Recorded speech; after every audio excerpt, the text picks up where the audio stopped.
YCP అధినేత జగన్ను నాశనం చేయాలని ముఖ్యమంత్రి చంద్రబాబు అనేక కుట్రలు చేస్తున్నారని వైసీపీ రాష్ట్ర అధికార ప్రతినిధి టీటీడీ మాజీ చైర్మన్ భూమన కరుణాకర్ రెడ్డి అన్నారు. దీనికోసం ఇప్పటిదాకా వ్యవస్థలను వాడుకున్నారని, ఇప్పుడు వెంకటేశ్వర స్వామిని వాడుకుంటున్నారని విమర్శించారు. దొరికిపోయిన దొంగలనేలా చంద్రబాబు, పవన్ కళ్యాణ్, బీజేపీ నేత మాధవ్ ప్రెస్ మీట్ ఉందన్నారు. తప్పులు చేసినందుకు చంద్రబాబు క్షమాపణలు చెప్పాలని జగన్ డిమాండ్ చేస్తే ఉలిక్కిపడి చంద్రబాబు ఈరోజు ముగ్గురు నేతలను తీసుకొచ్చి వచ్చారన్నారు.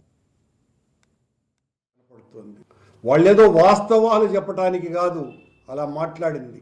దొరికిపోయినాము దొంగలము అన్నటువంటి భయంతో చంద్రబాబు నాయుడు గారు ఈరోజు జరిపినటువంటి ఆ సమావేశము గతంలో ఆయన వ్యవహార శైలికి భిన్నంగా మొదటిసారి మిగతా రెండు పార్టీల నాయకులను పిలిచి తాను చేసినటువంటి తప్పులో వాళ్లను కూడా భాగస్వామ్యులను చేయటానికే ఆ పత్రికా సమావేశం ఏర్పాటు చేసినట్టుగా ఉన్నది.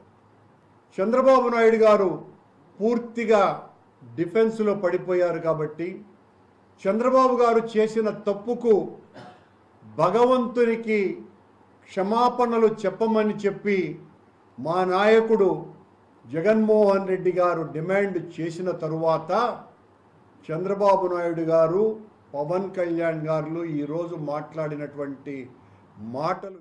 Please subscribe to YK TV Network. Please subscribe to YK TV. Please watch YK News. Don't forget to subscribe YK News channel